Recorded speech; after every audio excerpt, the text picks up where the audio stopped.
Good afternoon and bienvenidos to the Hiram Maristany Memorial.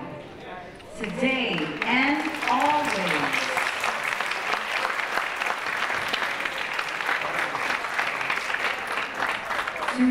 and always, we celebrate the life and legacy of artist, activist, and East Harlem native Hiram Maristany. At this moment, we ask you to please find your seats. Be advised that the use of a face covering is required at all times. In case of an emergency, please follow the emergency signs located at the back of the theater.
And now, let's please welcome Patrick Sharpenell, Executive Director of el Museo del Barrio.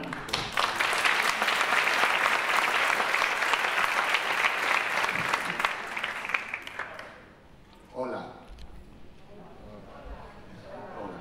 It is really special and moving to be celebrating the life and legacy of one of the most beloved members of our community, Hiram Maristany.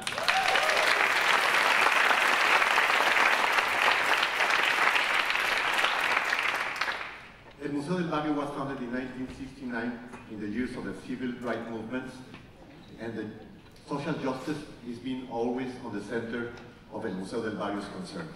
Doing this memorial is really doing justice. Justice to a human being that fought for justice, fought for representation, for Puerto Rican and Latino representation, and through his art, through his photographs, portrayed the life and all the kind of representation and activity of the New Rican and Latino community. Barrio, welcome to El Museo del Barrio.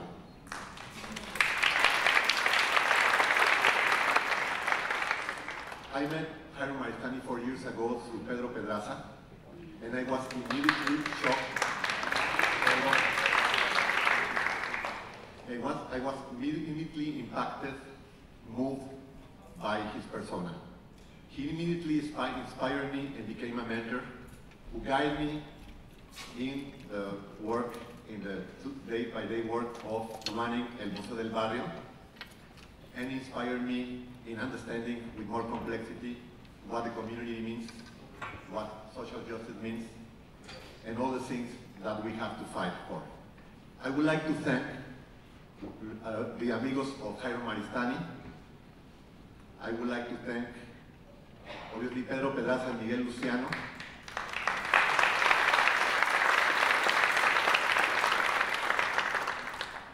Calixto Chinchilla and Gama Valle for working so hard to organize this memorial.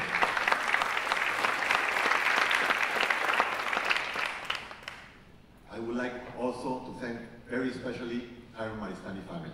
Thank you for engaging and thank you for supporting this event.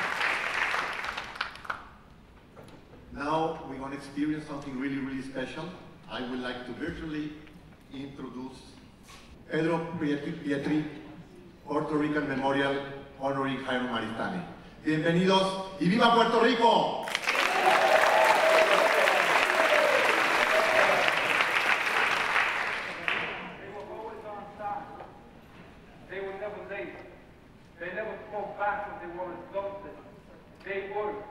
They never went on strike without permission. They never took days off that were not on the calendar. They worked 10 days a week and were only paid for 5. They worked, they worked and they died. They died broke. They died owing. They died never knowing what the front entrance of the First National City Bank looks like. Juan, Miguel, Milagros, Olga, Manuel, all died yesterday, today, and will die again tomorrow, passing their bill collectors on to the next of kin. All die waiting for the Garden of Eden to open up again under a new management. All die dreaming about America, waking them up in the middle of the night, screaming, "Mira, mira, your name is on the winning lottery ticket for $100,000. All die hating the grocery stores that sold them made-to-be steak and bulletproof rice and beans. All died dreaming, hated, and waiting. Dead Puerto Ricans who never knew they were Puerto Ricans, who never took a coffee break from the 10 Commandments to kill, kill, kill the landlords of their cracked skulls and communicate with their Latin souls. Juan, Miguel, Milagro, Olga, Manuel, from the nervous breakdown street where the mice live like millionaires and the people do not live at all.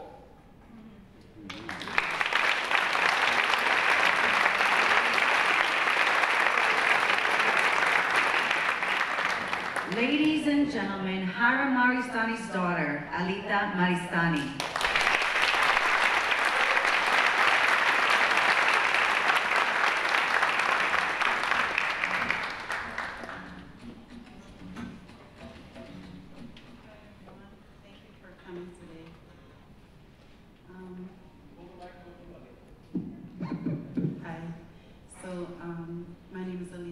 Maristany, and Hiram was my beloved father.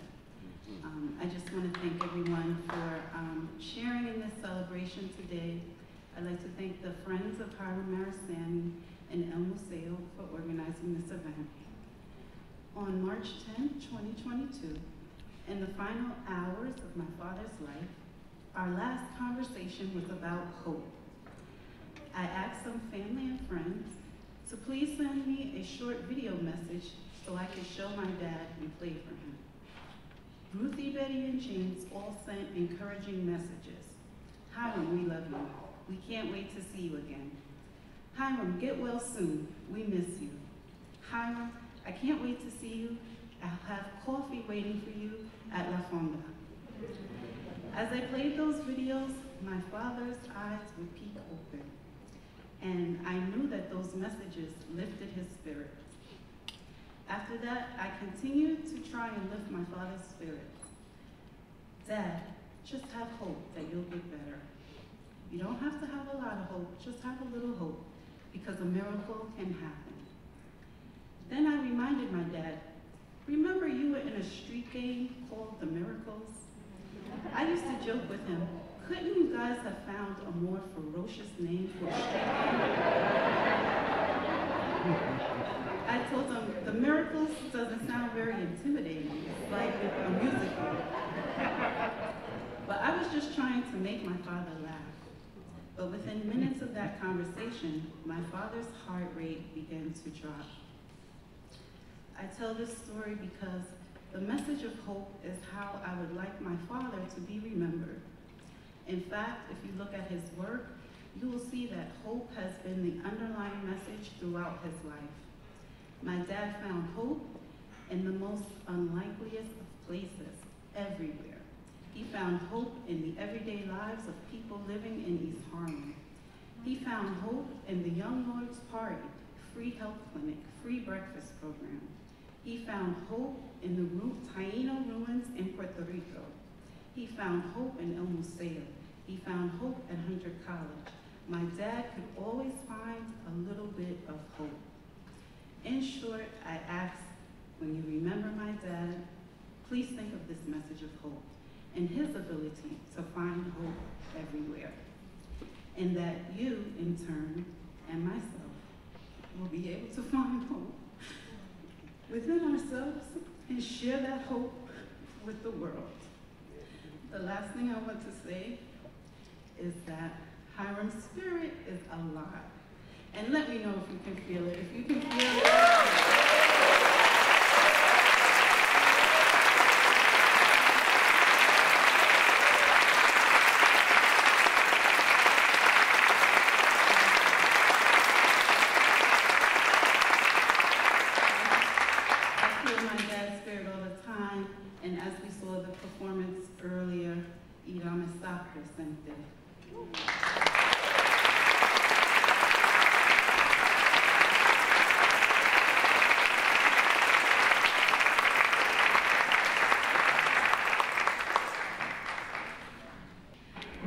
Special talent for photography, nothing Hiram owns is more important to him.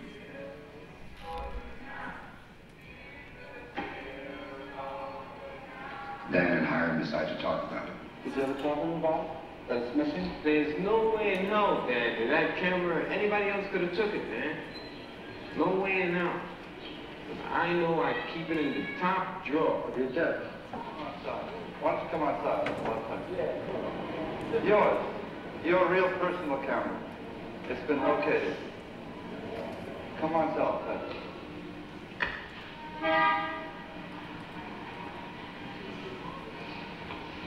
Oh, boy. It's in the hot shot. I go there and get it out. So you want to go up there and get it? Did you really want to tell me that? I wonder if we did. Oh, man. Good, let's go get it. Come on.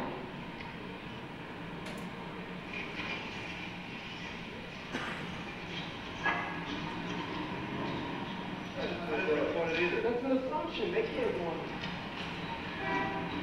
You know what I think? You know what I think he was saying? I think he was saying that whoever hocked the camera, took it, hocked it for $5, And we somehow recovered the portrait. Good thing.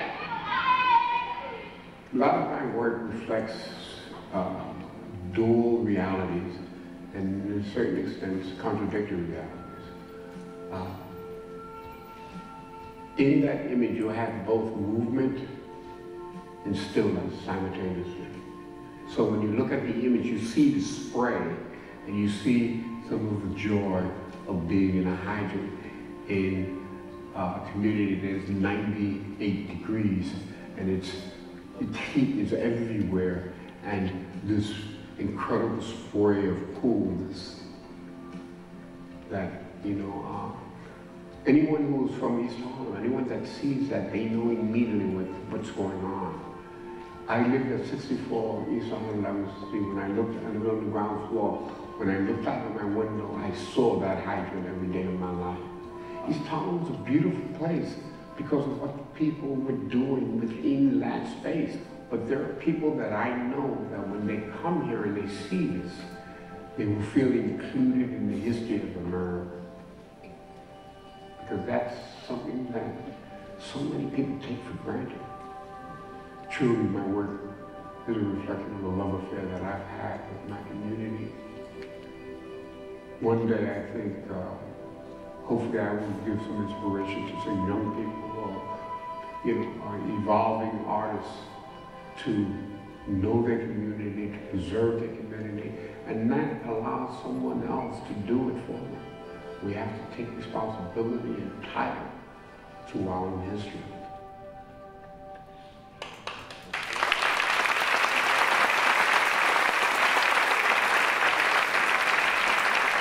Born and raised in Barrio in East Harlem on 111th Street, Maristany was an indispensable and fiercely loyal member of this community. To speak on his impact, we invite Pedro Pedraza, a Museo trustee and former director of research at Centro, Melanie Maldonado, artist, activist, and scholar, and Amilcar Ortiz, filmmaker, to the stage.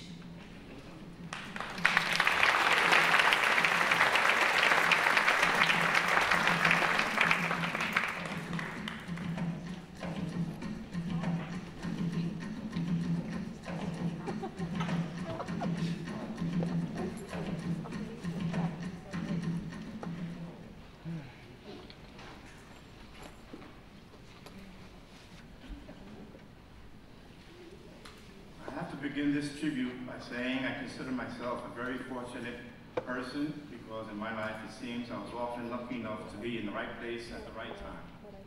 And so it was with my acquaintance and subsequent long 20-plus years of friendship with Hiram. When I met Hiram, he was going through a very dark period in his life, just having gone through a divorce, and he was unemployed. I knew of him when I met him then, but not much more than that he was a former director of the Museo. At this time, he was frequenting a small cafe near the corner of 107th and Lexington, down the street from the building where I lived. After informally being introduced to him, I began having conversations with him, and in one of these was concerning a small Centro book where I worked at the time, the Centro de Estudios Puertorriqueños, which was a short photographic history of the Puerto Rican community to New York City up until the 1950s.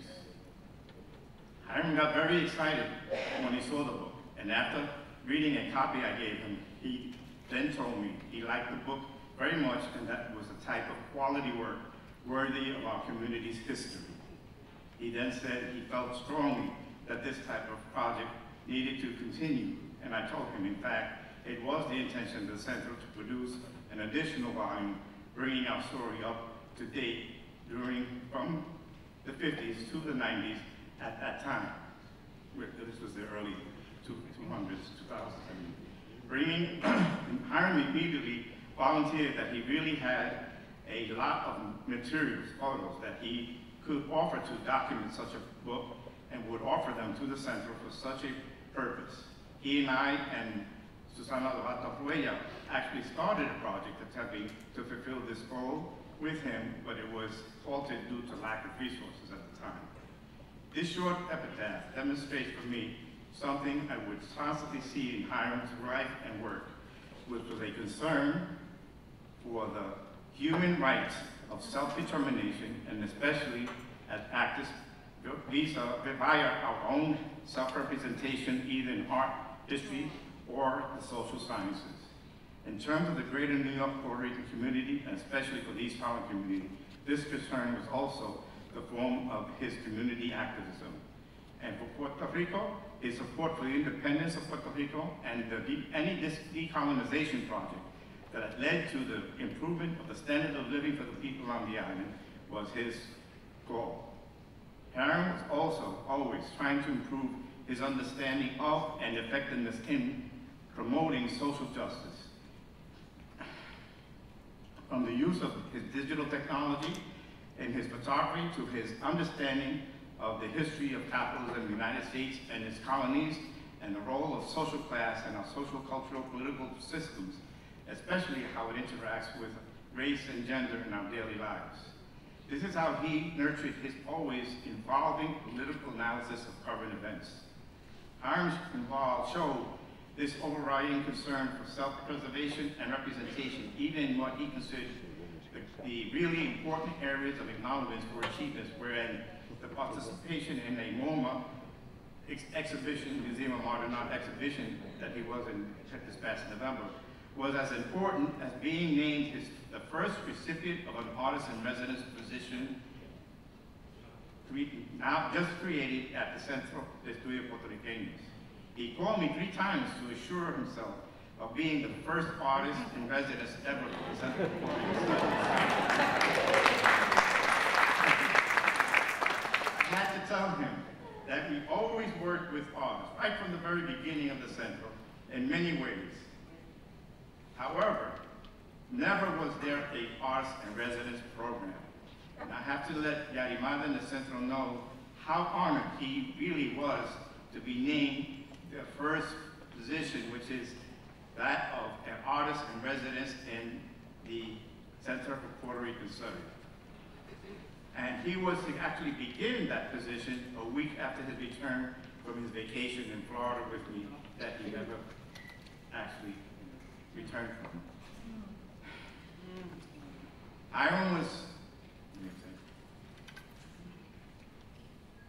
Hiram was unflinching in his support and love for these institutions working in terms of our self-determination that emerged out of the civil rights movement in general, but addressing the needs of the Puerto Rican community in particular.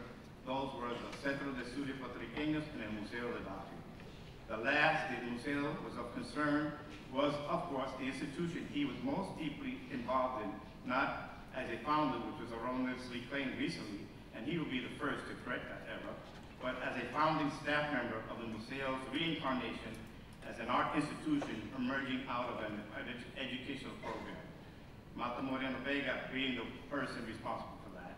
And the first named institution, the Centro de Estudios Puertorriqueños, was the institution I was a part of as a founding staff member that emerged out of a student movement.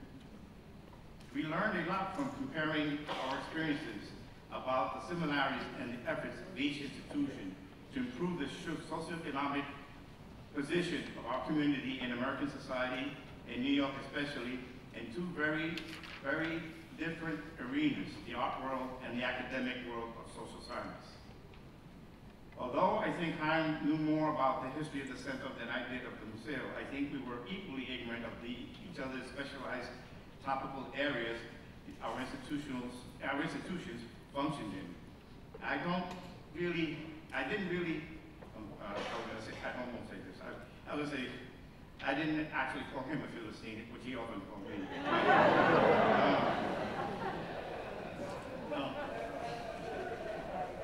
Over and over again, too. You know?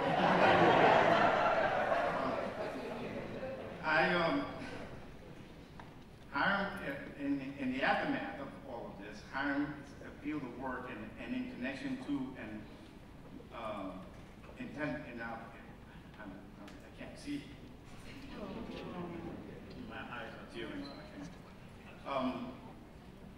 connection and resources of our work in the community, there was many similarities, that's what I was saying, in our practices and between the two institutions. And they were in the connection to and the rootedness of our work in the community, the privilege we both institutions face on the community and our organizations to guide and influence and what and how we did and why we did it, the clear positions we took as the institutions existed to serve the needs of the community and not of the professionals that populate these fields, and the clear goal that only through the elimination of social inequality we can achieve the social justice we sought for our communities.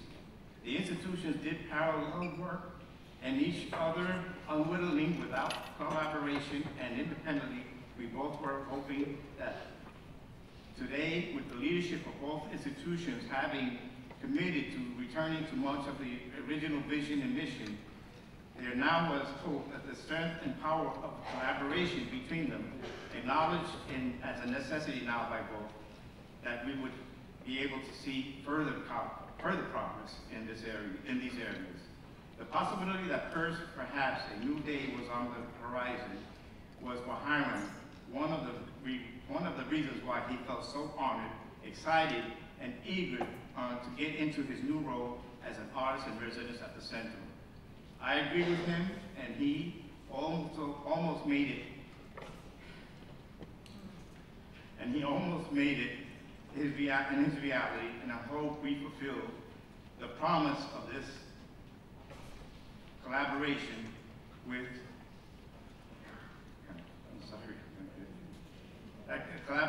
because of the success of this for the improvement of the conditions of our community, and that we honor that and we stay committed to that collaboration and build on it and improve it for the future. Thank you.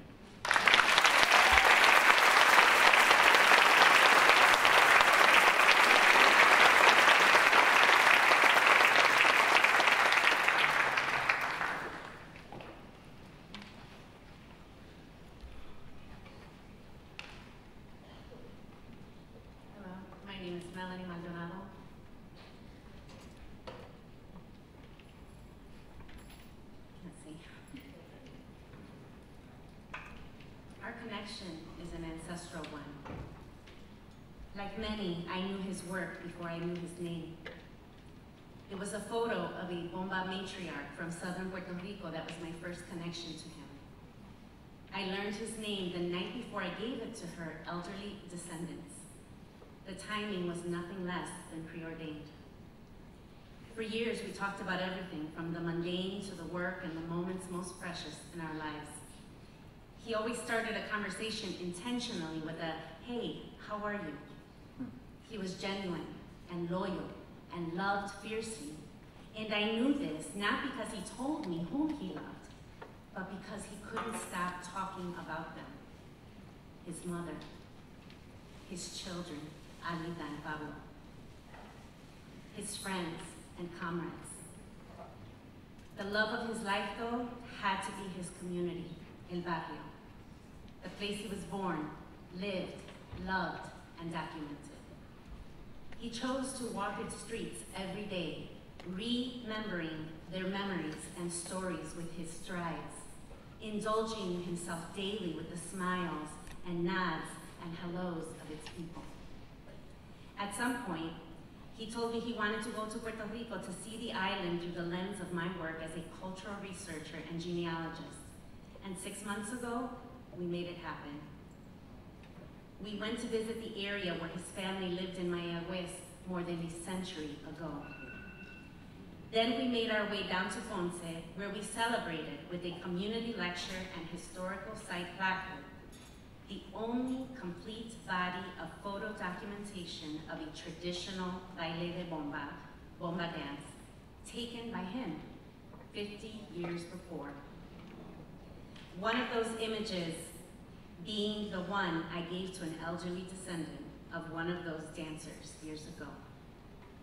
Before we left Ponce, we drove over to La Gran Ceiba, a spiritual place where he had witnessed bomba practitioners engaged in an ancestral ceremonial act that he refused to document out of respect. When we went to that tree that held so many community memories and only encountered a literal shell of its trunk, he could not contain his emotion. As he told me, he was grieving that loss and all that it represented.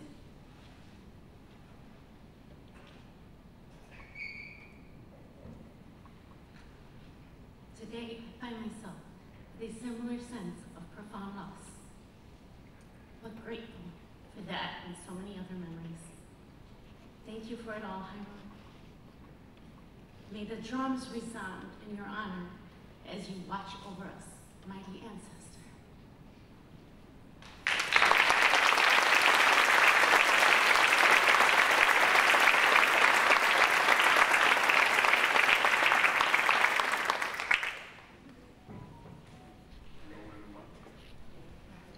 First, I need to tell you that I will speak in Spanish. That's how Hiram and me used to talk every day. Spanish and Spanish.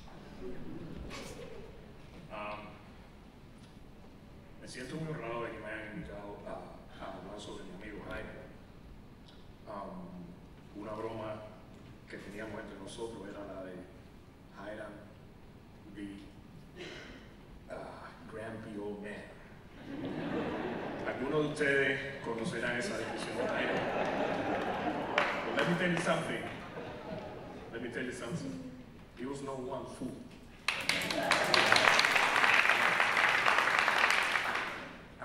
Se tomaba muy en serio su amor por el barrio, su cultura, su historia y especialmente su gente, la gente del barrio.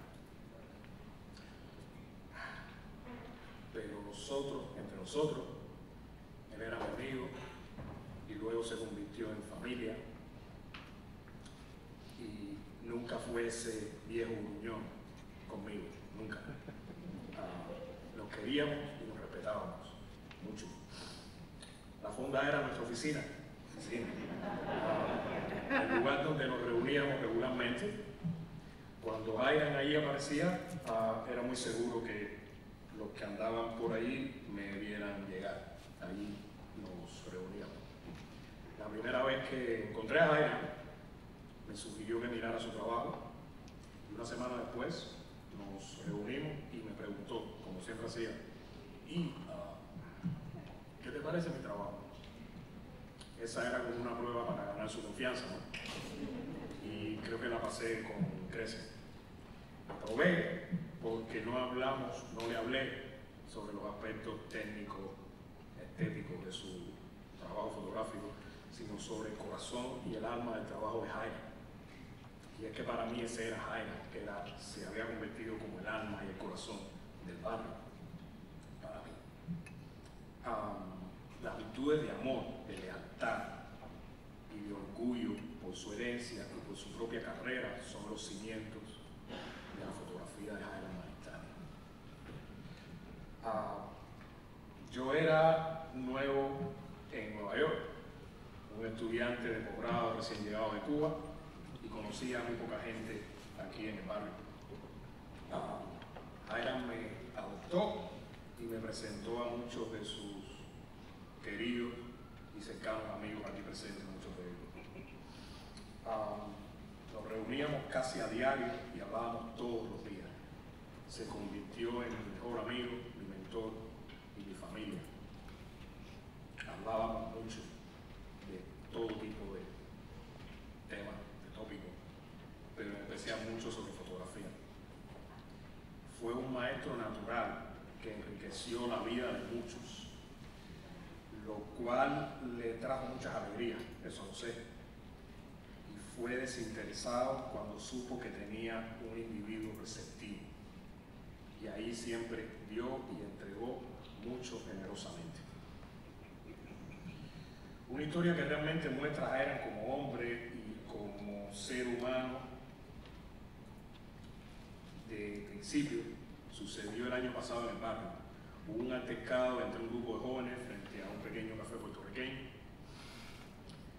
Estos hombres bloquearon enfrente de un café, bebiendo y fumando jucas. Uno de los dueños les pidió que se moviera, lo cual provocó un exabrupto. Eran 2 contra 1, un desequilibrio de poder, un ejemplo de acoso y de violencia. Inmediatamente, Hiram se puso de pie sin preocuparse por su propia seguridad, decidido a detener la violencia provocada por aquellos 2 tipos que golpeaban al dueño del café. Al ver a Hiram entrar en acción, inmediatamente y sin pensarlo, me involucré. De ninguna manera Hiram podía salir lastimado. Llamaron a la policía y eran amigos, los policías, de los alborotadores. Evitaron preguntarnos, indagar, no hicieron nada. Hiram me dice, aquí hay algo raro y vamos a quedarnos aquí. Nos quedamos como testigos para corregir la narrativa. Hiram no toleraría una injusticia. Este es uno de los muchos otros, de los muchísimos incidentes que demuestran el carácter humanitario de Hiram Maristany y su firme creencia en la justicia social. Finalmente ahí no sucedió nada porque la familia puertorriqueña dueña del café también tenía un pariente en la policía. Llegó y se presentó y gracias. Hiram se preocupaba por resolver las desigualdades y las injusticias, por estar ahí presente siempre. Fue leal a sus amigos, incluso hasta el final. Para él era muy importante apoyar a sus amigos y lo hacía aún sufriendo dolor e incomodidad. Me mostró eso en ocasión de una exposición de estafa que debe estar aquí presente, diciendo, oye, si vas a ir hoy a lo de la exposición de estafa, vamos juntos, porque mira, es necesario apoyar a nuestra gente haciéndonos presentes. Y ese día nos fuimos a ver a la estafa, esperamos a que terminara la exposición y regresamos los 3 al barrio, muy tarde en la noche.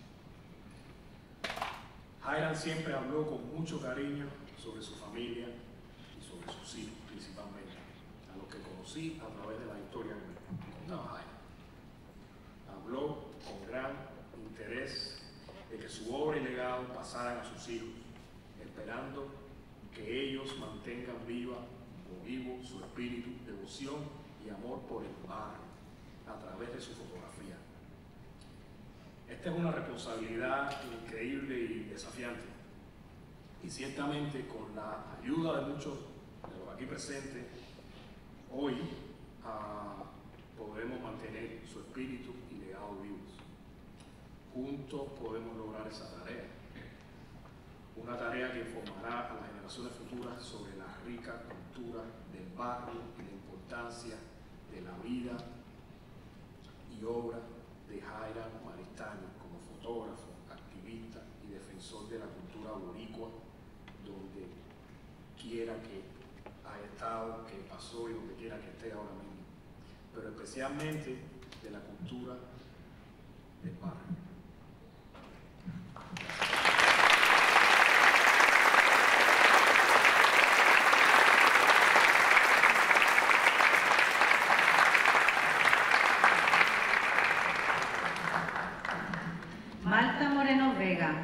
Founder of the Caribbean Cultural Center African Diaspora Institute, unfortunately couldn't be here with us today, but she sent a video sharing some of her dearest memories of Hiram.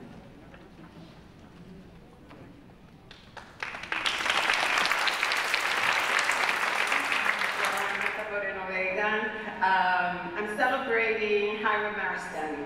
I'm celebrating his life, I'm celebrating his spirit. I had the good fortune, the honor of knowing Hiram for better than 50 years, and too many experiences to fit into 3 minutes. But I will say this, if you're talking about a person of character, if you're talking about a person of honor, if you're talking about a person of respect, if you're talking about a person that you know will be a friend forever, that's Hiram Maristany. Because he did not select his friends easily. And when he did, it was because he believed in you and trusted in you. and you trusted in him. So all flight to that incredible spirit that it has been an honor to know for 50 years.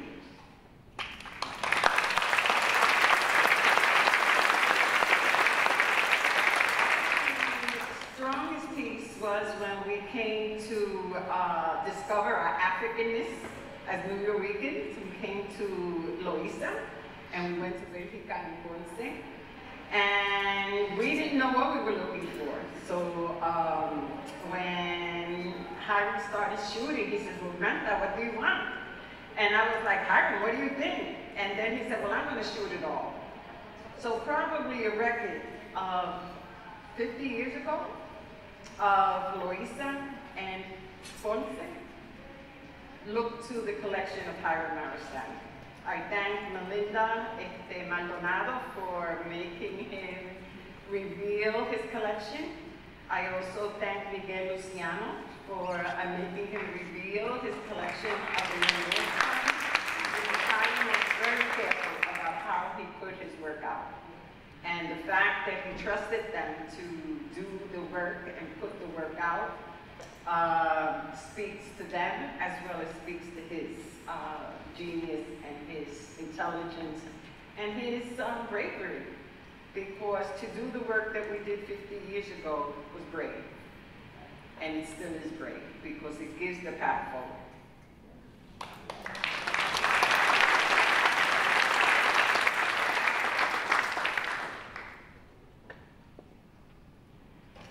Well, the legacy he leaves is one of standing by what you believe in.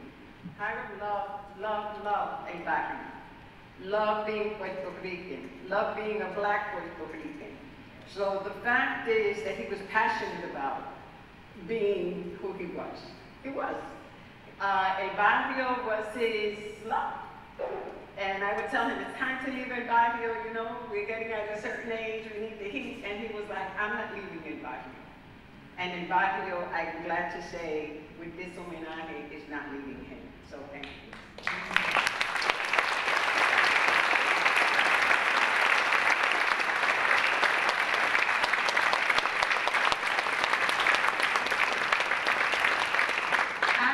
In the cultural and political movements of the New York Puerto Rican community, Hiram became a founding member of the Young Lords Party in 1969, working as the group's official photographer and capturing some of its most iconic actions. In remembrance of Hiram's contributions to social justice, we invite to the stage Mickey Melendez and Felipe Luciano, co-founders of the New York chapter of the Young Lords Party.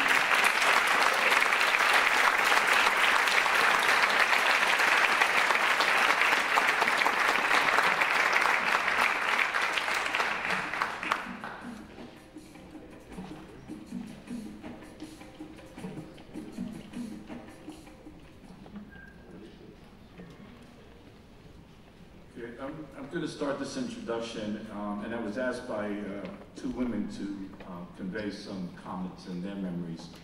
So I'm going to start my introduction, and then I'll go back to my comments in a minute. Arita Pablo, to the family members present, to the many childhood friends of Hiram Maristany, welcome. I'm glad that they put a Pedro Petri before, because I also would like to include Pedro Petri, who was a friend of Hiram, not just a friend, but they were both artists. Pedro would always say, welcome brothers and sisters and first and second cousins. So to keep Pedro's spirit here, I'd just like to say that. The first memory that I'm going to read is by a childhood friend of Hiram's. She spent 20 years in jail. I say she spent 20 years in jail so that we can continue to be proud Puerto Ricans. This is a statement from Dilcia Pagano.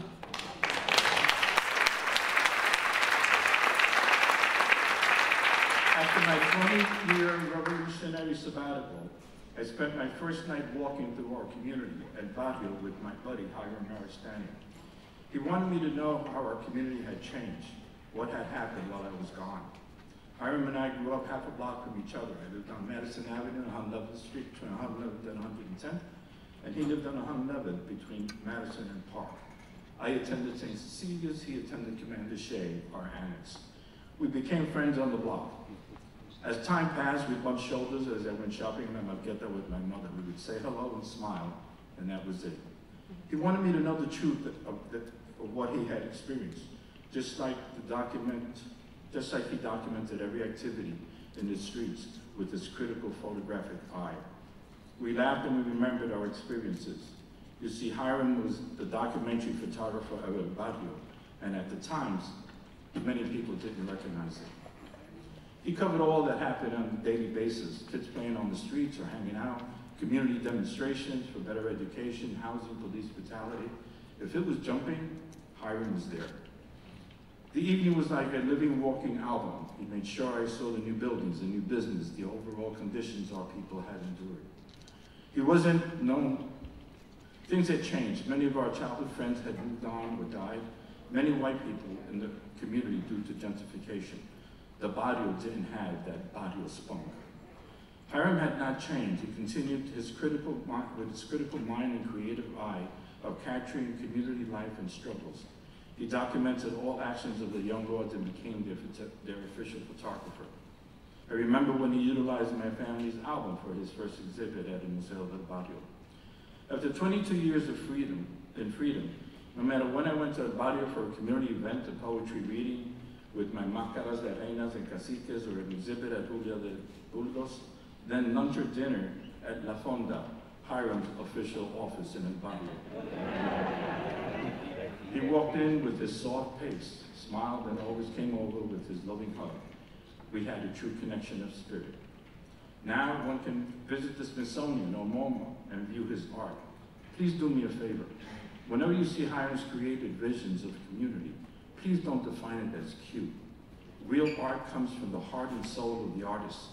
Hiram's art lives forever, like our friendship.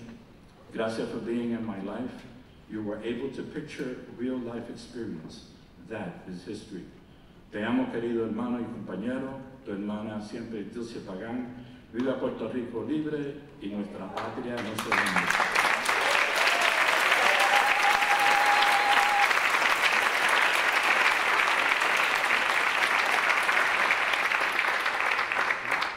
The next one I'd like to read is from the first woman member of the Young Lords, an African-American woman by the name of Denise Oliver Velez. My deepest condolences to Hiram's family. My life was enriched by meeting him. Hiram showed me the Barrio through the lens of joy and not stereotypical portrait painted of East Harlem from the outside. I met him over 60 years ago via La Sociedad del Piso Campos and the Young Lords. He would remain an honored friend and a big brother always. Denise Oliver Velez.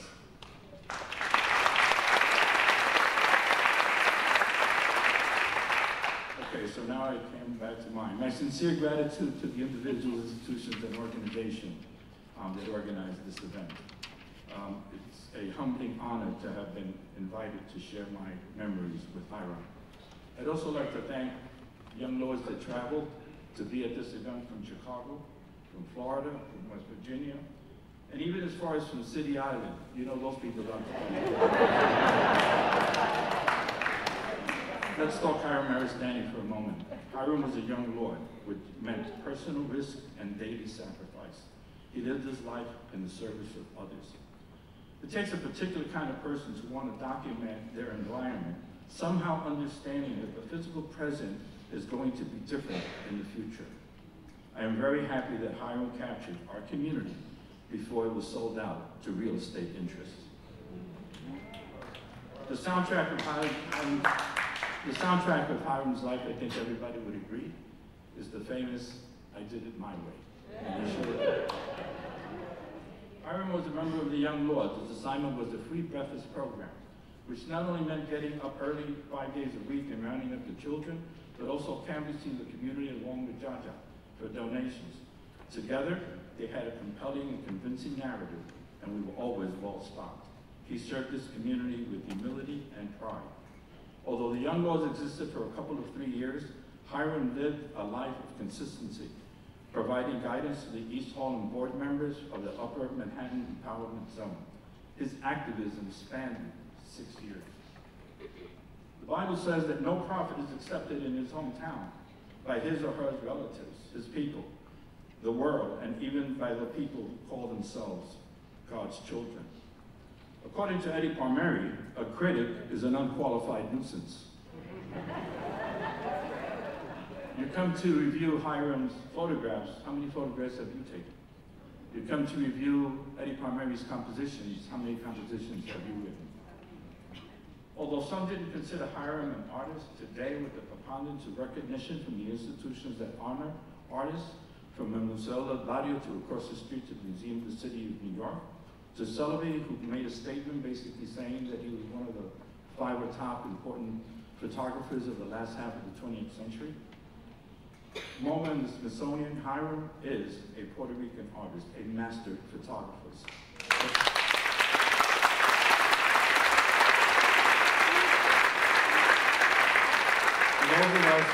For those of us who knew him intimately, that's all he wanted, to be recognized as an artist and be respected.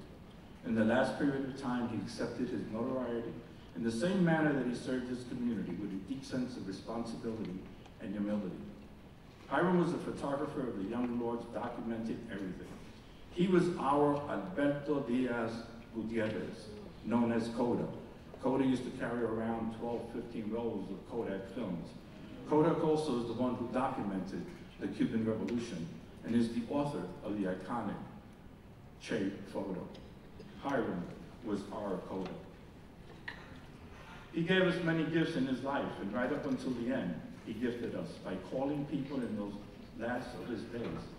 He would tell people that he wasn't going to make it, calling with a feeding tube, barely understandable, to say farewell. Rarely do we have the opportunity to say goodbye to loved ones as we transition. I believe that gift is reserved for people like Hiram, who gave of themselves selflessly, those who have a deeper understanding of love and humanity. They said that death comes in threes, and many of us are mourning and celebrating the life of 3 exceptional people. Hiram Maristany, Ricardo Alarcón Caseda, one of the architects of the Cuban Revolution, and Kathy Bodine, a member of the Weather Underground, all passing away within 30 days of each other.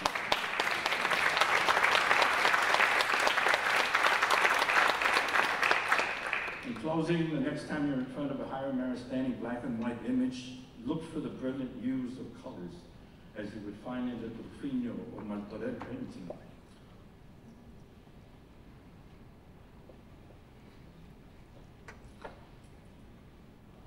Listen to the pulsating signs you will hear from Tito and Nacho.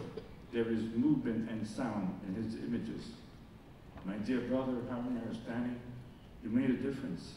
You touched many hearts. You inspired souls. You encouraged minds and made a difference, telling our story with your camera. As you said, we don't have to look outside of ourselves for excellence, and you are a shining example of that excellence.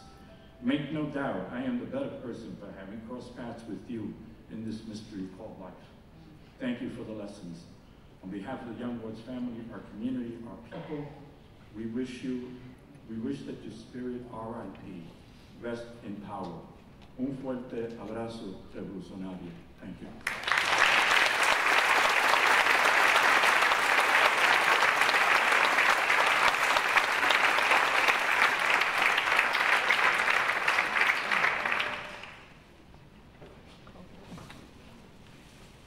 I don't know why he chose us.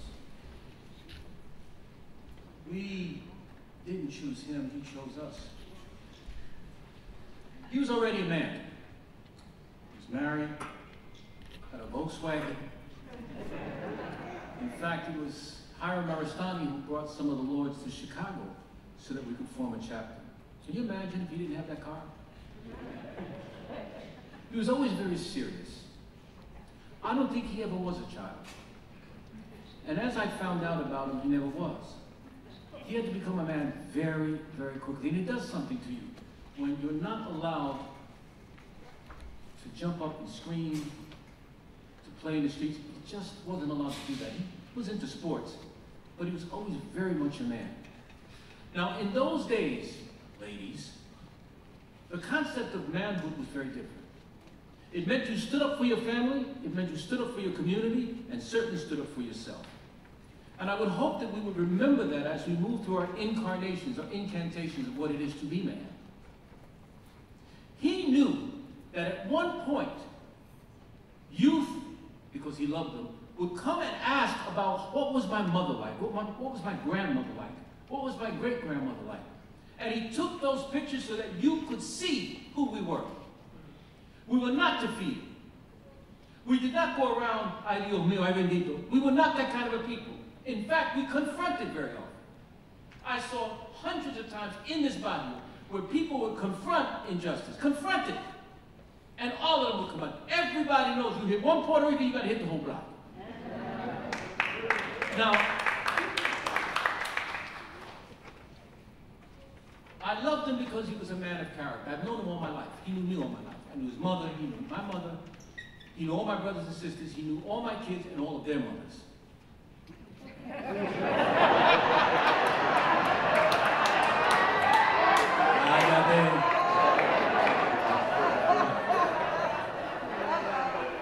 He loved youth, he loved their mannerisms, their culture, and he knew that at one point they'd come back to ask about who they were. Sometimes living in your own skin, you forget your beauty. Sometimes, as I was walking through the streets feeling a little dejected, he said, stop. Do you remember who you are? Do you remember? He would never allow me to act basely. And there were sometimes I wanted to. He said, no. You are chairman of the Young Lords. You must never act that way. And there were times I really wanted to kill him. Don't believe that Puerto Ricans are into this Hispanic stuff. They're not. I believe that sometimes the best answer to social injustice is a punch in the face. And now,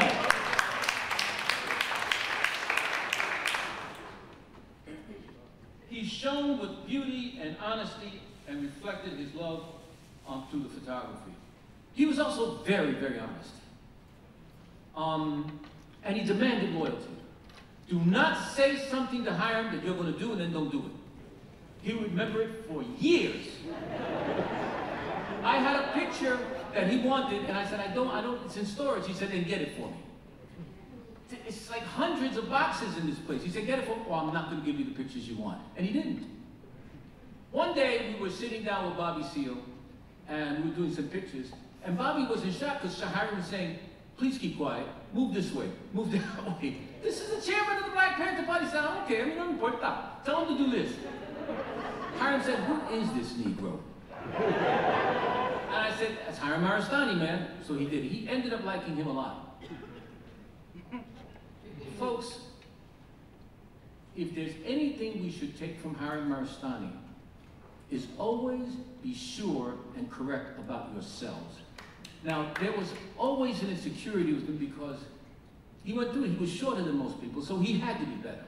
And his way of showing strength is he would grab your hand. I don't know how many of you remember this. And he'd say, how are you doing? He'd grab your hand, and while you was dying from the pain, how do you feel, man? You all right?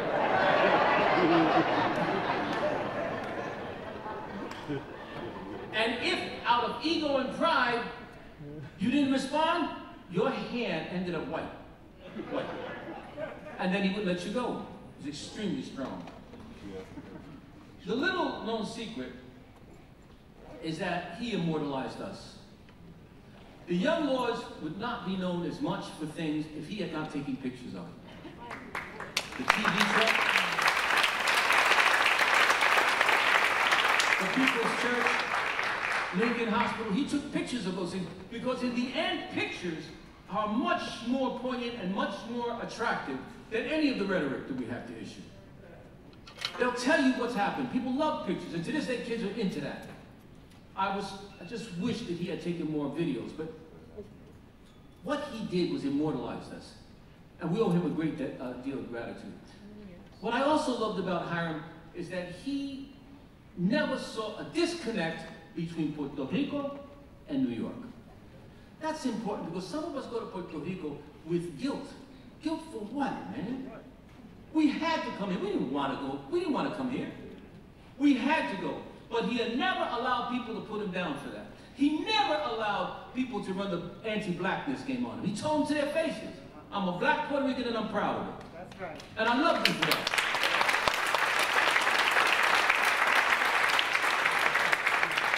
I just didn't know when he was young he had good hair. Whenever I go to the breakfast program, usually late, I would come in with all huff and puff. I was the chairman. He said, do me a favor, give me 25 push-ups, man. I said, Hiram, I was out fighting. He said, I don't care what you were doing. Give me 25. He was that kind of guy, and he meant it. So of course I'd give him 25 or 50, whatever he demanded. He was just a wonderful person. And let me tell you something. Most of the street guys that we knew in El Barrio who joined the Young Lords, Robles, Tintan, Cano, all those guys were there because of Hiram. And they would go to Hiram when they had problems with our leadership. He was just a wonderful, wonderful connection. All of our families were connected on the streets. So they kept him from getting into trouble. They also kept me from getting into trouble. I don't know how it is that he befriended me and I befriended him. I had just come out of jail. I was full of piss and vinegar and anger. Hiram never drank. He always said, I'm not into that stuff. But he cared for me, and he knew I did everything he didn't do. But he said, you got something in you, man. You got something, and I always admired him. Do you know what it is to be married and have children and have that responsibility and still be a young lord? Unbelievable. He was a grown-up before we were. I can't see Hiram with a bobo in his mouth.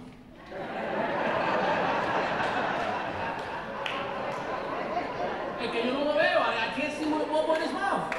A pacifier. He had a camera. That was his pacifier. Folks, it's difficult for me to go into La Fonda, the restaurant, and look at those pictures because I remember them vividly. He was always angry that he wasn't recognized. I love the fact that the place is crowded now, but I remember when he was walking those streets, as someone mentioned just before, broke, unrecognized, and his picture's not up in major galleries. Today, his pictures are in the MoMA, in the Museum of Art, Metropolitan Museum of Art, in the Museo, and in the Smithsonian.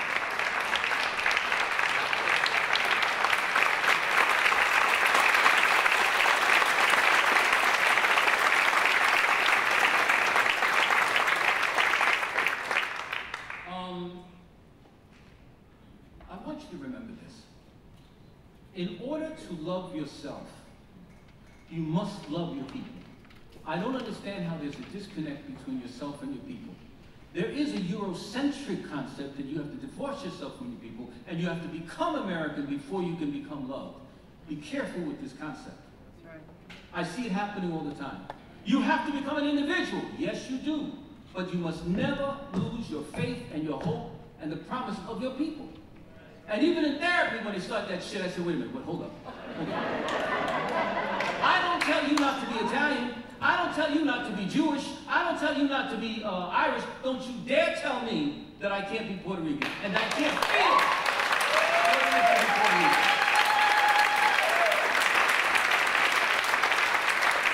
The new thing is to tell kids you're of Puerto Rican descent. What the hell does that mean? You're of Puerto Rican descent. Do you see Italians running around saying, I'm of Italian descent? I'm of Jew. No, you are Puerto Rican. And I don't care if your mama's Puerto Rican and your father's not. Your father's Puerto Rican, your mom. I don't care. You are Puerto Rican. Sammy Davis Jr. is Puerto Rican. Reggie Jackson is Puerto Rican. I don't care how you look at it. You part of us. And don't deny it because I'm going to smack you. All right. Alita, Alito, I hope that one day you take those ectochromes that he has in his house and you publish them in a huge gallery. Because in them you will see Eddie Palmieri, Charlie Palmieri, Machito, Ray Barreto, all of the people by the Barrio, all the hustlers. He remembered the street people. There are times we get so uppity, so sedidly, as they say down south, that we don't want to admit that there are people who are on the other side. Those people who you cop from anyway, those people are wonderful people. I don't understand how people decide they don't. My sister tells me, well, why are you always hugging those people? Because I love them. Simple as that. And they protected me more times than not. It was those people who kept me out of jail after I came out. No, eso no se hace. So folks, remember who you are. Remember to be proud. Remember that you're the most beautiful, courageous, but there's no people more beautiful than us. No people. We're smart, we're intelligent, we're creative. And what we have to learn to do, I end with this, is to kick butt. Listen to me, Puerto Ricans, and all the others, because we had many people in our party. 1/3 of the party was black, by the way. I want to let you know that. We have Faisal here, Muntu, many of them were black, and they believed as much in Puerto Rico and the independence of Puerto Rico as we did. Never allow people who are not Puerto Rican not to come into your organization. You never know who's going to help you. You never know. Be careful, though, the agents all over. I'm serious, be careful. Sometimes it's not the white boy, sometimes it's the very Puerto Rican who you're right next to que está hablando mierda. And who's informing. They had a $50,000 contract down on me. When I went to the mob on First Avenue, they said, it's not us, man. We'll find out who it is, but it's not us.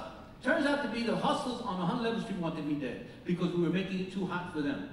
Hiram knew about this, because Hiram knew them all. I love him. It took me a long time to come back to normalcy after he died. It's going to take me a long time not to remember the arguments we had incessantly. Él era como un piojo. He would stay on it, stay on it, stay on it.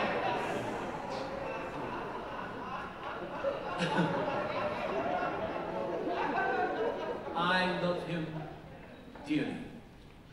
And I would hope that those of you who are now beginning to organize, remember that men can love men. And we're not talking about gay love, we're talking about love. Men in battle love each other in a way that's ridiculous. Pi's here, David's here, Feisel's here, several others are here, Nikki's here. The love that we have, regardless of the problems we have, is so deep. They've come from all over just to honor Hiram Maristany. May his memory live forever. May you remember that there was one man in this community who loved you even when you didn't love yourself. And with gentrification happening the way it is, I thank God that at least we have a corner named after him. So folks, remember who you are.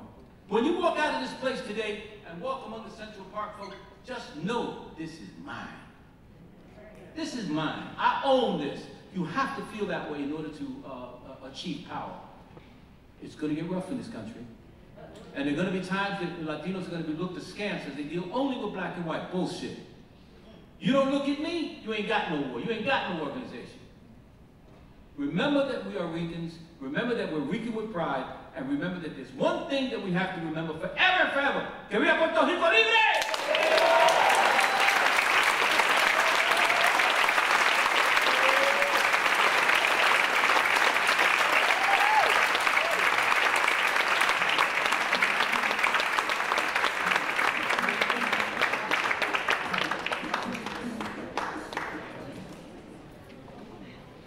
That thread has existed at the core of the Museo del Barrio since its founding, half a century ago, by a small group of people who sat in a cold, darkened basement.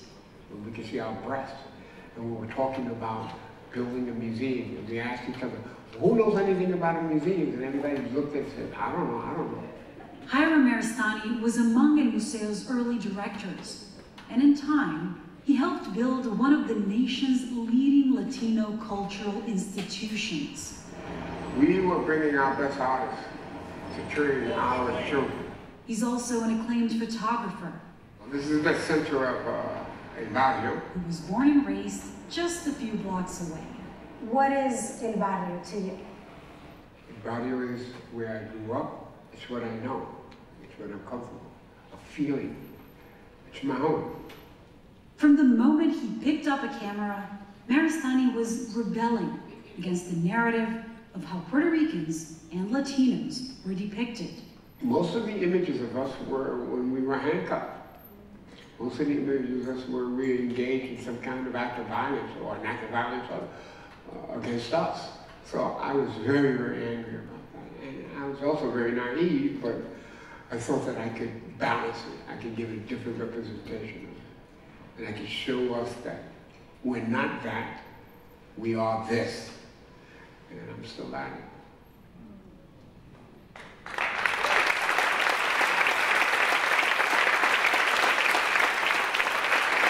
Maristany first picked up a camera in 1959 while still a teenager and dedicated the next 6 decades documenting the life, history, culture, and beauty of his neighborhood. To speak on his lasting impact on the art world, we welcome Miguel Luciano, artist, and Carmen Ramos, Chief Curatorial and Conservation Officer at the National Gallery of Art, to the stage.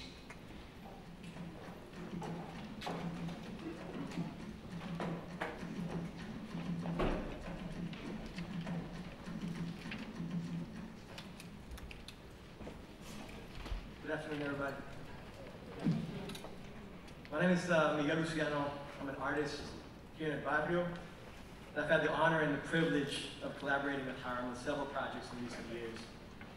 He first invited me to work with him in an exhibition entitled Anchor at the Hunter East Harlem Gallery. It was an exhibition where a younger generation of artists were invited to explore and respond to Hiram's archive for the first time. 2018, 2019, we collaborated on this public art project entitled Mapping Resistance, the Young Lords in El Barrio. We took 10 of Hiram's photos of the young lords and enlarged them into billboard-sized images at the same locations where the history took place 50 years ago. El Museo del Barrio was a partner in that project, and today you can still see a couple of these images on the streets today. One of them is on 111th Street in Lexington on Young Lords Way. You can see the Bronx March there, right across the street from the People's Church. The project was centered on 111th Street because a lot of the history took place in and around 111th. But it's also the street that Hiram was born and raised on. So I'm very excited that they'll soon be renaming 111th Street between Park and Madison after Hiram Maristany and his sister Carmen.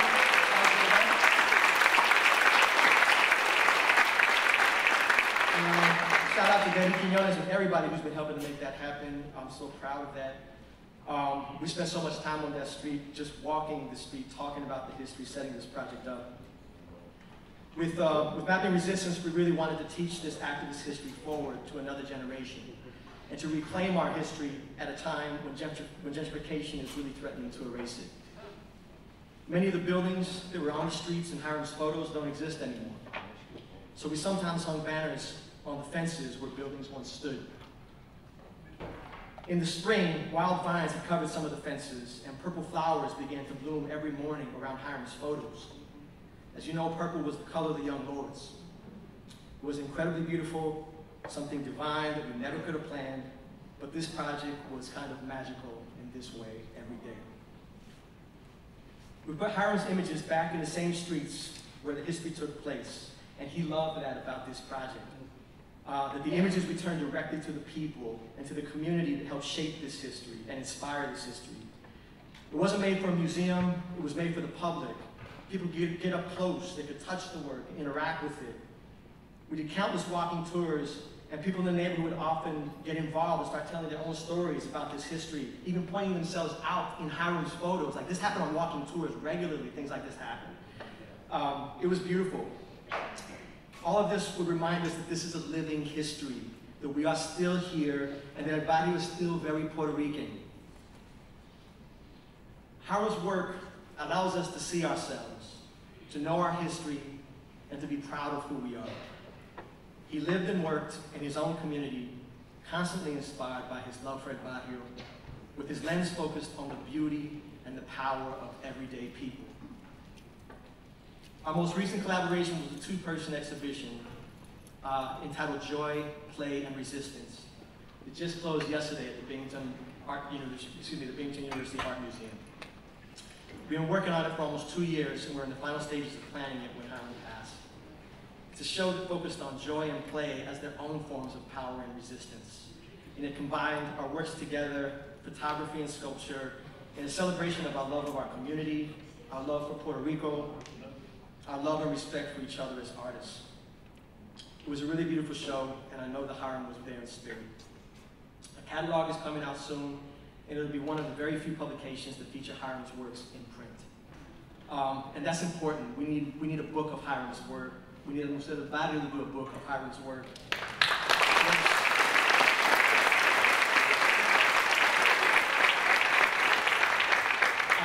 We were also working on another project, a public art project at Metropolitan Hospital that will debut in 2024. And I'm very proud that this will be it's a permanent public artwork featuring some of Hiram's most iconic images of El Barrio. In recent years, Hiram was finally starting to receive the recognition that he so deserved. His work was just featured in the Greater New York Show at MoMA Place 1, and the Whitney Museum of American Art just acquired several of his photographs for their permanent collection. When he passed, curators and arts professionals reached out from some of the most important museums in this country, from the Smithsonian to the National Gallery of Art in DC, to MoMA and the Metropolitan Museum of Art.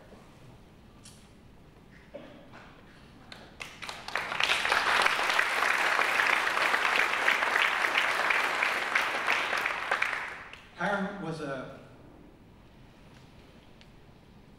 very dear friend and a very dear mentor as well, and I miss him a lot. His legacy will really live on through his powerful work in archive, and through his children Pablo and Alita, and through the many, many artists that he's inspired for generations to come. Thank you.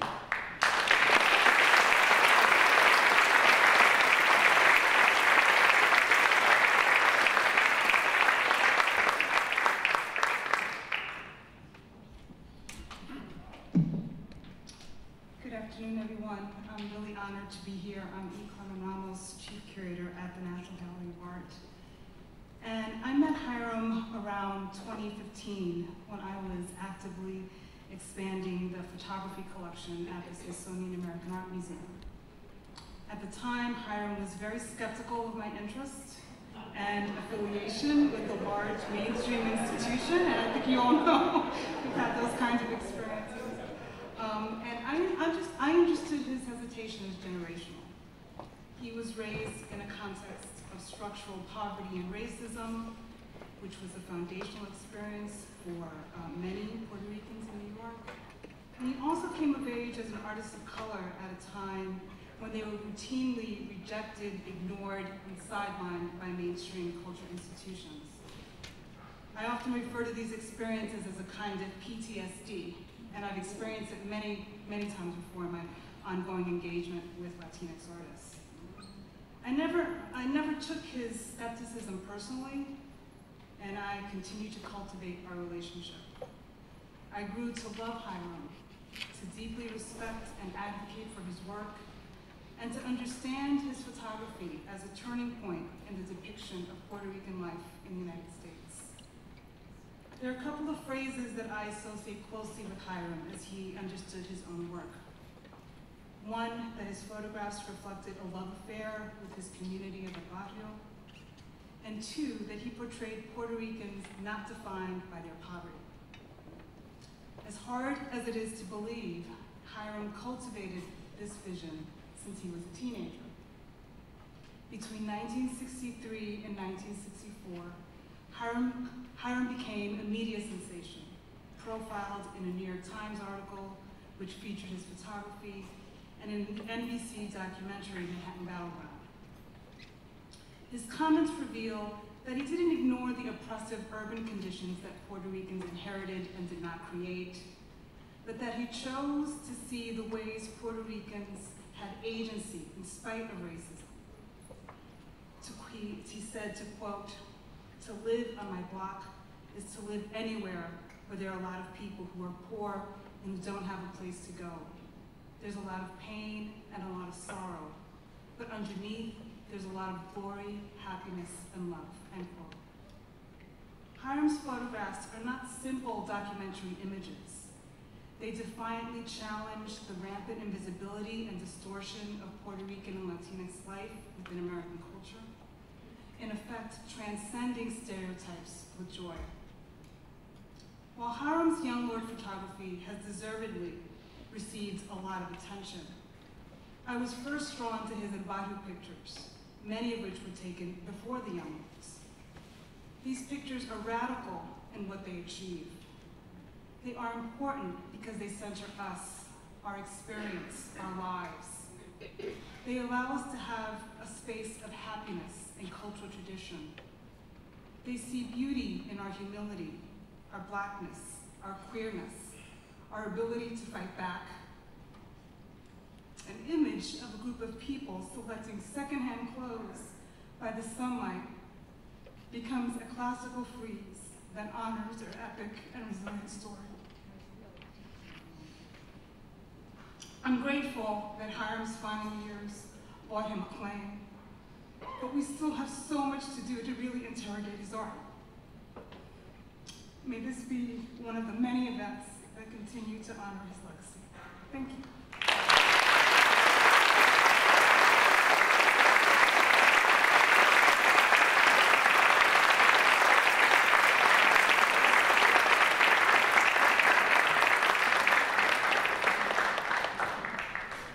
Susana Bahuega Levan, Director Emerita and former Executive Director of Museo del Barrio, and artist Alaudin Yula couldn't be here with us today, but they have shared heartfelt messages about the importance of Hiram's work.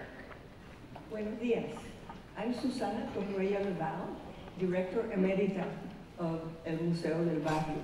And I want to thank El Museo for allowing me the opportunity to join all of you here to honor a great human being, a great man, and a great artist, Hiram Maristany.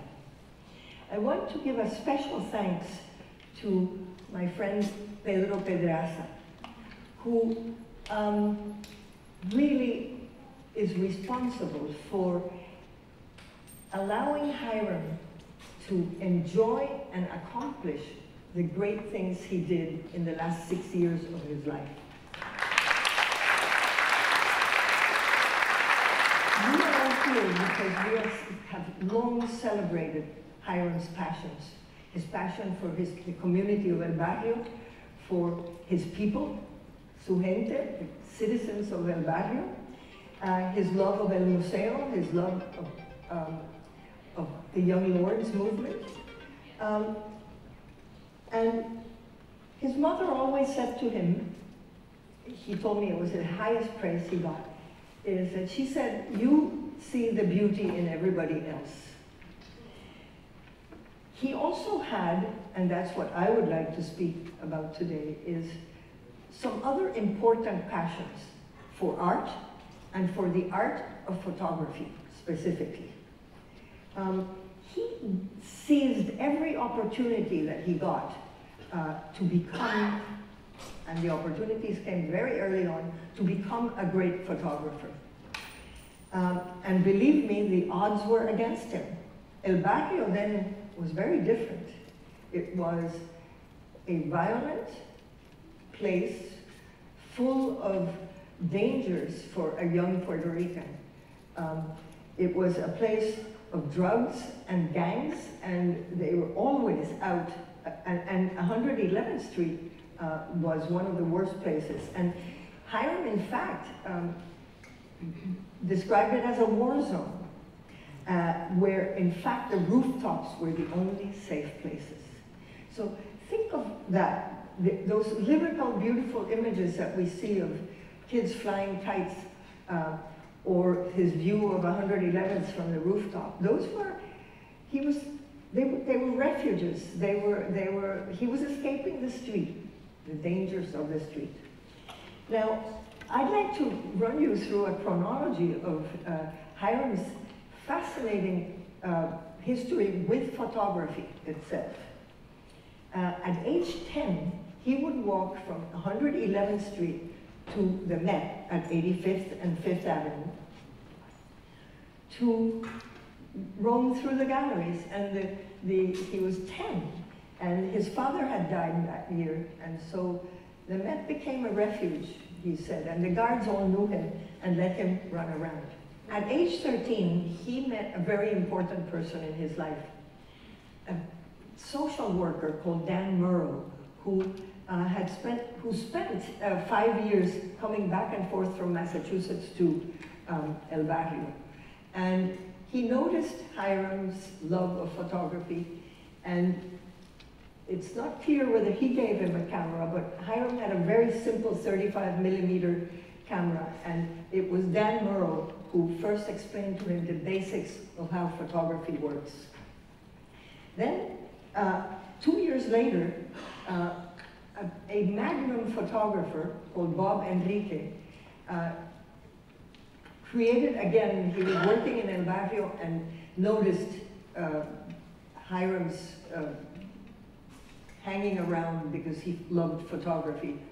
And he was going away. You know that magnum photographers do photojournalist travels. And so he was going away for 6 weeks, and he left him his Leica.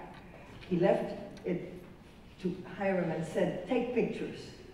And in it was a roll, just one roll inside that camera, but they were $1 each. And so that was a fortune then. And also, Hiram was so responsible, you can imagine, with what care he took that roll.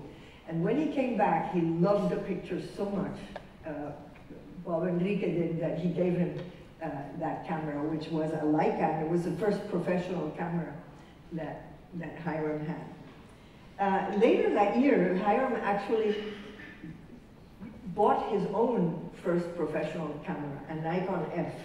And it cost him the huge amount of $368, which he told me he paid in singles. Another important activity of Hiram's at this time, during his teenage, was that he used to go to the 110th Street branch of the library and read photography manuals. Now, if you've ever read a photography manual, you get an award from me. Anyway, that combination of by a very young age, he was a master technician. Because he felt first of all, he loved abstract knowledge, and secondly, the question of the technique, he felt he had to master before he could go on to make art. Now, he had some very interesting teachers. He took a master class at the School of Visual Arts with Alexei Brodovich, who was a master designer and the art director of Harper's Bazaar, which, as you remember, was one of the most avant-garde magazines. And then he had the two great African-American photographers, Roy de Carava and Gordon Parks became his mentors. From the early to the mid-70s, where the two great passions of Hiram's life came to full fruition. One was his work at El Museo del Barrio, and the other was his participation in the Young Lords movement. He always said El Museo was my school, and Marta Vega, who was then director, was his great mentor, who saw his talent, immediately hired him as El Museo's photographer, and most importantly, taught him about using his art as self-empowerment, as a proof of his self-identity, as a proof of learning about his own culture and identity. So she was all important in his life at this time. And forgive me, I forgot to say that Marta was director of El Museo then. And then the Young Lords, Hiram was the oldest member of the Young Lords and its official photographer. And he said that the Young Lords movement was so important because it was the first time that the Puerto Ricans stood up against prejudice, violence, and brutality that surrounded them in El Barrio. And he felt that the whole movement was a coming of age where street kids really became young citizens as part of the city. He felt that the work for El Museo and the work for the Young Lords proceeded at pace and was the same kind of work about self-pride, self-respect, and empowerment. So the next time you look at a Hiram Maristany photograph, look at its beauty. Also, of course, look at its story, his love for El Barrio and its people, but also look at the beauty of the photograph itself, how he composes, how he balances light and dark, how he finds the perfect moment. And you know, Hiram's mother was correct. He saw the beauty and the love in El Barrio. The beauty was all around him. The love was in his heart. Thank you, Hiram.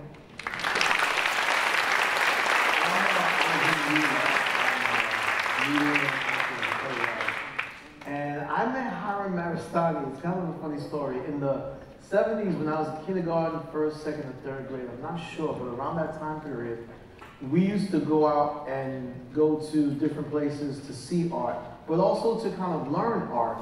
And PS 171, I think at the time, they had like a lot of hippies and liberals that were working there. So they wanted us to really experience art. So I remember on 3rd Avenue, like around, it was like 107th or 108th on 3rd Avenue, they had El Museo, which was, I think, a storefront. So we would go there, and there would be this man that would greet us with other people. And I remember Hiram, because Hiram, I don't know what it is, but when you would meet him, you knew he was from the hood. You know he was from East Harlem. So he would shake my hand and whatnot, and they would give speeches about art. And at that age, I was like really rejecting. I was like, I'm not an artist. I play ball. And I think Hiram, you know, kind of got irritated. And I know we spoke about this later. He had asked, you know, like, what do you really want to do? And I was like, listen, I know what I want to do in my life. I'm going to be catcher for the Yankees. If that doesn't work out, I'm going to play point guard for the Knicks. And if that doesn't work out, I'm going to be a point guard for the Jets and the Giants. So he gave me that look. You're never going to get that look. Just take the crayons. So that's probably my first memory of Hiram. And Hiram was passionate about photography. And a lot of students will tell you who study with Hiram, even when you're kids, like back then photography was different. You had to develop it, and you had to like learn it in a bag and learn how to mix the chemicals. And if you didn't have the timer on, he was like, well, you don't have the timer on. Put the timer on. Yes, Mr. Maristany. So he was tough. But you know, tough love is what he had. So I had lost touch with Hiram for decades. And then I think like around 2012 or 2013, I was starting to work on my film, In Search of Bengali Home, about the first wave of Bengalis that came to East Harlem and married Puerto Ricans and African Americans. So we were just getting some early B-roll stuff of archives of East Harlem. I was trying to get old black and white footage. So I met Hiram at a coffee shop on 100th Street up the big hill on Lex.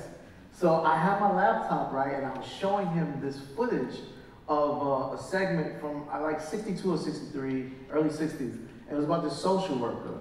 And there's a segment in there where the social worker helps this little kid who's lost his camera, and then they go to the pawn shop and get it back. And the kid is really emotional because he's distraught over losing his camera. And when I met Hiram, I showed him that clip, and I said, Hiram, do you know who that little kid is? Because I'd like to meet him. It was such a moving experience. I'd like to just know his whereabouts. Like silent for 2 minutes. I'm like, yo, Hiram, I don't know if he's in jail or whatever. Can I just meet him? I know you know him. And like another 2 minutes go by. And then Hiram gets really emotional. And I'm looking around like, what the hell is going on? And it dawned on me, that little kid is Hiram Maristany. And it kind of made me look at Hiram differently because you could tell how much that kid loves photography. And Hiram grew into this person that like photography was his passion. And you know, there's other communities like, you know, New Jersey has a Mary Baraka, they have poet laureates, they have artists who are given all these medals by the president, but I feel like Hiram is like East Harlem's photography laureate. He wore it in his heart. And I always get emotional because he would always say, you don't need to ask me no questions, just look at my photos. My photos are who I am. And it's funny because, you know, like in exhibits, when the New York Times or industry people wanted to talk to me, you said, I don't want to talk to them. They want to know about me, look at my photography. Like, that's what it is. And it's so funny because, you know, as an artist, you want the New York Times. You want these industry people. And I was told by, you know, family members that that's how it was back in the day. It was all about the work. And when I started to get into filmmaking, I would joke to Hiram, yo, Hiram, I never went to film school. I don't know how to shoot. But whatever you're doing, I want to learn how do you capture that. I'm going to go to a country, Bangladesh, where I'm going to try and shoot people with a camera and they're gonna shoot me back with real bullets. Because it's a third world country that's run by Muslim extremists. And he would always say, be in the moment, capture the people in their essence. Don't ask them to pose. You don't even necessarily have to talk to them. Catch them in their element. And when you look at Hiram's photography, I think he caught the heart, the ethos, the pain, the joy of East Harlem. And I think that's what's so beautiful about his photography. And Hiram could be very cantankerous. If you caught him on the wrong day, he'd curse you out. But when you would talk to him, he was a master technician. He could tell you about the aperture. He could tell you about the camera. He could tell you about the model of the camera. He could tell you about what camera to get. He could tell you about how to even find the best hookups for the prices in New York. But when he talked about photography, he would tell you about the poetry in the ghetto, the poetry in the people who were struggling, and he would give them a dignity and a voice like no other photographer. And I think that's what I'm going to miss the most about Hiram, is his integrity, because you can't buy that kind of integrity and that kind of commitment to art. And Hiram was such a loyal friend. Like I said, he may not tell you what you wanted to hear, but he tell you what you needed to hear. And there'll never be another person like that. And I think East Harlem owes a lot to the legacy of arts in that community, because when I grew up, he was my hero, because I knew this is one person that was capturing art in its true essence. And he was from East Harlem, you know, he's from 112th. You could see him on 102nd. He was part of us. He was the fabric, the heart, the soul of what it was to be an artist. And, you know, I almost feel like sometimes I'm gonna get a phone call from Hiram. He's gonna say, what's all this talking about? I'm right around the corner. What are you talking about? Stop crying. What's wrong with you? That would be Hiram. That tough love, you know. And, you know, I miss him so much because he represents that integrity and that soul and that unconditional love that you don't get from anyone else.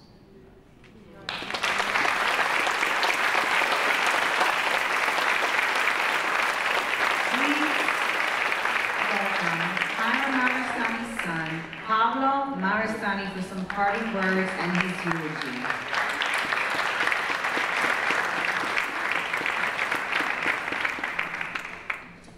Hello everyone, and thank you for being here today.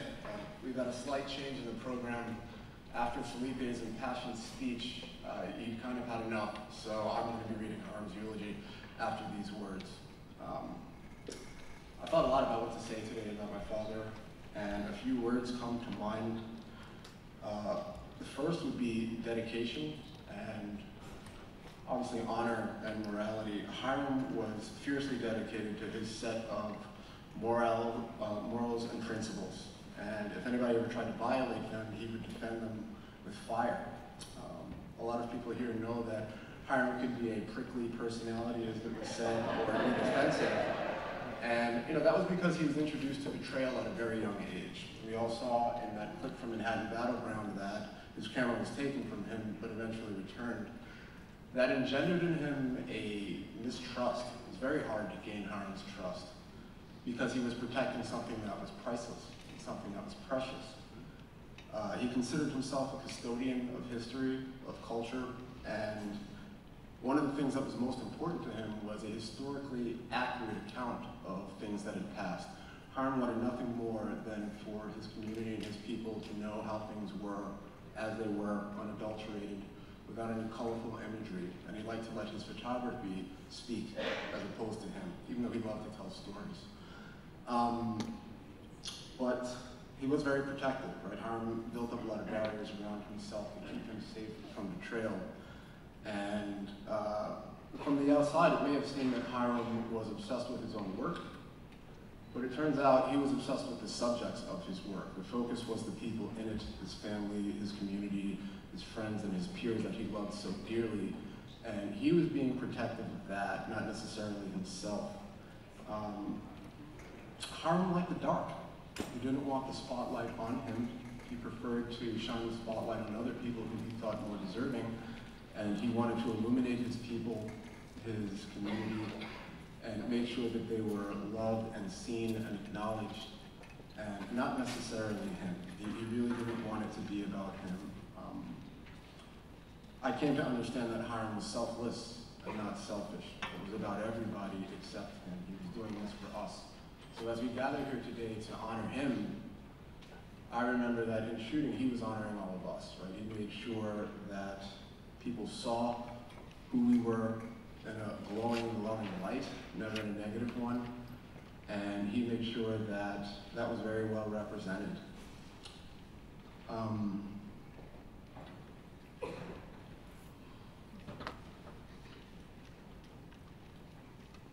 Hiram had a brush with some health issues a few years ago, and during that time, in one of his darker moments, he left us for a little moment, just a couple of minutes. And when he came back, I was in the hospital room with him, and he told me about his vision of the afterlife. He told me that he and I were seated on top of snow-covered mountaintops, and there were clouds in the sky rolling, and through them was this piercing light from the sun. And he and I were having a debate, as it were, even in heaven he's still like a debate, about contrast and whether there should be more light or more darkness. And obviously, he liked his images dark, and I thought it should be a little lighter. And even at the end, after he had transcended, he was still a fighter. That was his favorite thing to do. He loved to debate and argue with his dear friend Pedro Pedraza. That was his favorite thing. But he did it out of love. It was a friendly, loving sparring. He had found in Pedro an intellectual equal and someone who he could, discuss things with, and someone who would match up against him and really challenge him. And I witnessed a lot of that. I was privileged to record some of it. So I want to thank you, Pedro, for your friendship for Hiram and for fighting with him and encouraging him to do all the things that he would not have done otherwise. He needed you behind him to push him forward to offer all these gifts to us that he did eventually. There are a few other people present here today who I would like to thank. First and foremost being my mother, Gwendolyn Lorraine Maristany. I'd like to thank you.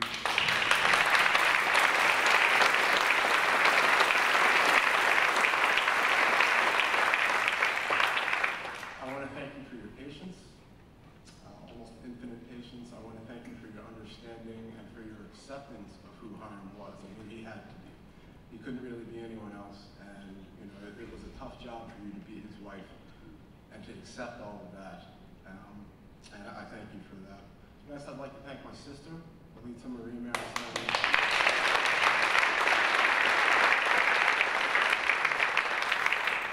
For being the daughter that Hiram deserved, for being present on every birthday, every Father's Day, all of the cards, all of the Christmas cards telling him he was the best dad in the world, doing all the things for him that I couldn't do as his son. His expectations of me were different. So, I'm fortunate that you did that for him, and he felt that love from you. I'd like to thank Miguel Luciano for his undying commitment. Couldn't do it without you, really. He has been a godsend to me and my entire family in getting us through this process and making it go as smoothly as possible. I want to thank Arden Sherman, who's present here today, Hiram's curator at Anchor. That was a special event because it kind of brought me back into Hiram's life. We had been estranged several different times throughout our life, but as his work ramped back up, he would reach out and be more open, and he wanted me to be around to see this, and so I did, and I told Arden that she gave my father back to me. She put us back in touch and restored that bond, so I'm forever grateful to you, and thank you for being here. About Hiram's work, it goes back to the analogy of the snow-covered mountains and the beams of light piercing through the clouds. It was all about light, right? Focus and development. He wanted to shine his light on the people that he loved, the people that he valued, and made sure that they were bathed in that light, that it was a glowing light, and that they were loved and well represented, because he did love them very personally. If you look at any of these images that he took, you can see in the eyes of his subjects that they're not looking at the camera, they're looking at him. They were his people, they were his friends, and there was no disconnect between them. There was no posturing, there was no posing, as Aladdin mentioned. It was all about authenticity and mutual love from one end of his lens to the other. Hiram brought me with him when he did a lot of these things. I was present in this very building when Antonio Martorell was doing an installation, and I was only 11 years old, but I helped him do that, and Hiram brought me with him. And it was an invaluable experience, but I didn't know it at the time because I was only 11 years old. He brought me backstage at Shea Cruz concerts. He introduced me to Tito Puente and to Machito. He even brought me backstage at the 1985 Jackson's Victory Tour, where I met and shook Michael Jackson's hand. Because one of the security directors was a former lord at the Meadowlands, and he got us all backstage. He told this story that he wanted my sister and all of her friends to come back there to meet the Jackson 5, but she was too afraid because she was a huge fan, so they didn't go, but I went with him, and I'll never forget it, going back there and seeing the 5 of them and the shining glove and doing it. I mention that just because Hiram was so close to greatness all the time, and all of these stars, and he valued them because they may not have been seen as much as they deserved to be. But there he was, shining his light on other people to make sure that they were seen and not necessarily him. I'm going to read the eulogy now, and I'm really happy that I didn't have to follow Felipe speaking because that was a very powerful performance. So here goes. Hiram Sebastian Maristany was born on August 10th, 1945 in East Harlem, New York City, the 6th of 8 children to Reynaldo and Margarita Ruiz Maristany, immigrants from Ayahuasca, Puerto Rico. Growing up on 111th Street, Hiram's family included older siblings Carmen, Reynaldo, Negra, Florence, Eric, Ruth, and younger siblings Eudora and Victor. Hiram grew up playing stickball, basketball, and was a Golden Gloves boxer. He was educated in the New York City public and parochial school systems. Hiram often had a serious and authoritative demeanor. He was once described as the bulldog of the family because he took the role of protector to his more defenseless siblings. Nevertheless, Hiram had a loving side. He could be funny, affectionate, supportive, and kind. He enjoyed listening to salsa and Latin jazz, dancing, and playing the acoustic guitar. Around the age of 13, Hiram was gifted his first camera by Dan Murrow, a social worker active in East Harlem. Dan became Hiram's mentor, father figure, and someone he emulated, smoking a pipe and playing a guitar just like Dan. Shortly thereafter, Hiram's talent for photography quickly emerged. Through years of study and dedicated practice, he developed mastery of his craft, taking pictures of his community and eventually teaching photography to young people in East Harlem. Teaching photography is how Hiram met Gwendolyn Mitchell, who he later married. Hiram and Gwen had 2 children, Alita and myself, and for over 25 years made their homes in East Harlem and the Bronx. Hiram's deep roots in East Harlem and compassion for his people led to his involvement in the Young Lords Party in the late 1960s. He embraced his role as documentarian and became their official photographer. In the years that followed, he would capture many of the most poignant and intimate moments of the movement. His activism brought exposure to the issues of the time, and he remained focused on those very same issues throughout the duration of his life. Hiram's dedication to his community was unparalleled. He loved to mentor young artists at Hunter College's Center for Puerto Rican Studies, debate photography, and discuss the plight of Puerto Ricans. Hiram loved East Harlem, and in return, East Harlem loved Hiram. He aimed to celebrate those without celebrity, unseen as they went about their daily lives. A merchant at La Marqueta, a carpenter in iOS, a young man holding a rose. Hiram loved to shine his light on those who were overlooked and who toiled away in the shadows. Hiram's passion for the arts continually drove him to uplift his community, leading to his involvement in the formative years of El Museo del Barrio, New York City's premier museum of Latinx art, which he directed for 3 years from 1975 to 77. Hiram was honored to be named an East Harlem Hero in 2018 by the East Harlem Scholars Academy, where the classroom is now named after him as King in El Museo del Barrio's 42nd annual Three Kings Day Parade in 2019. The community also voted to name 111th Street and Madison Avenue after Hiram Maristany, or calling it Hiram Maristany Road.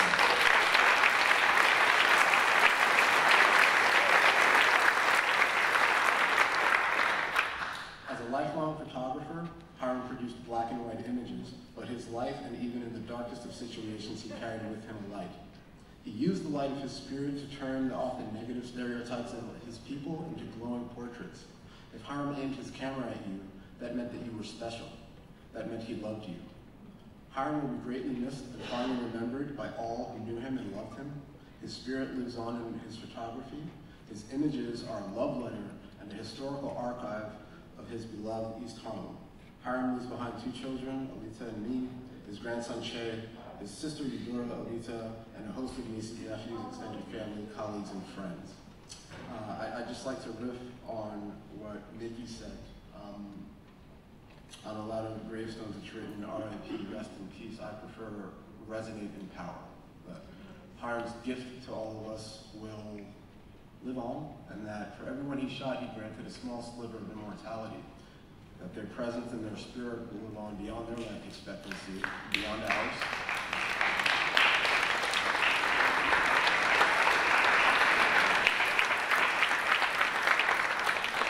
And I look forward to sharing with everyone here today and the broader community the vast wealth of photographic material that Hiram left behind. I can say confidently he showed a very small portion of what he actually shot. Like Martha Moreno Vega said, he shot everything, both familial, community activism, and there is so much more to be shown, so much to be shared. Things that are greater than what we have actually seen, because he kept a lot private, he kept a lot safe, and I think now is an appropriate time to open all that up to everyone.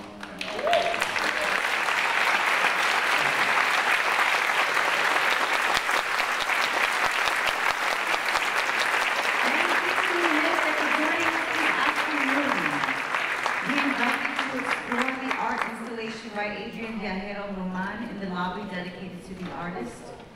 Also, you are welcome to visit Las Galerías and El Museo, as well as the Museum of the City of New York next door, featuring works by Hiram Maristany on view, all free of charge. And without further ado, ladies and gentlemen, let's welcome back Barrio.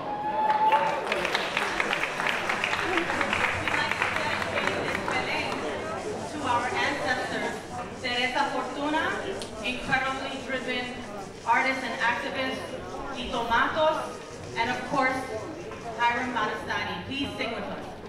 Gracias.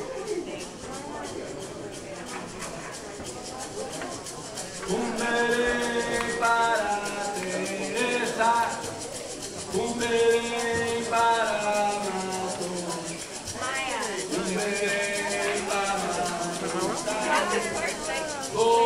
le gustaba un bebé para Teresa, un bebé para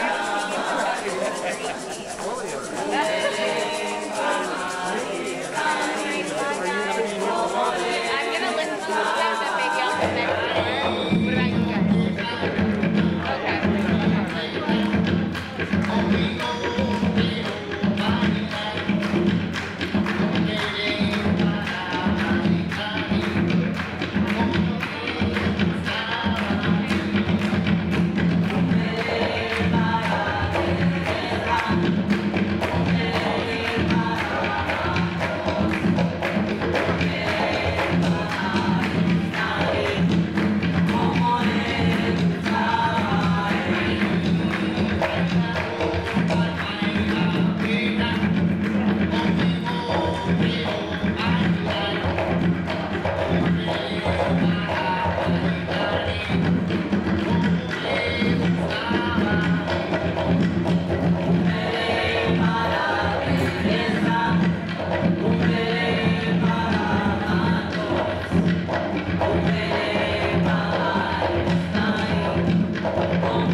Oye una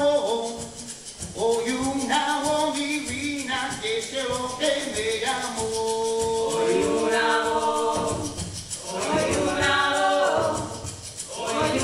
voz divina, que es lo que me llamó. Bailen la bomba, canten conmigo. Oye una voz divina, que me llamó.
Everyone please rise.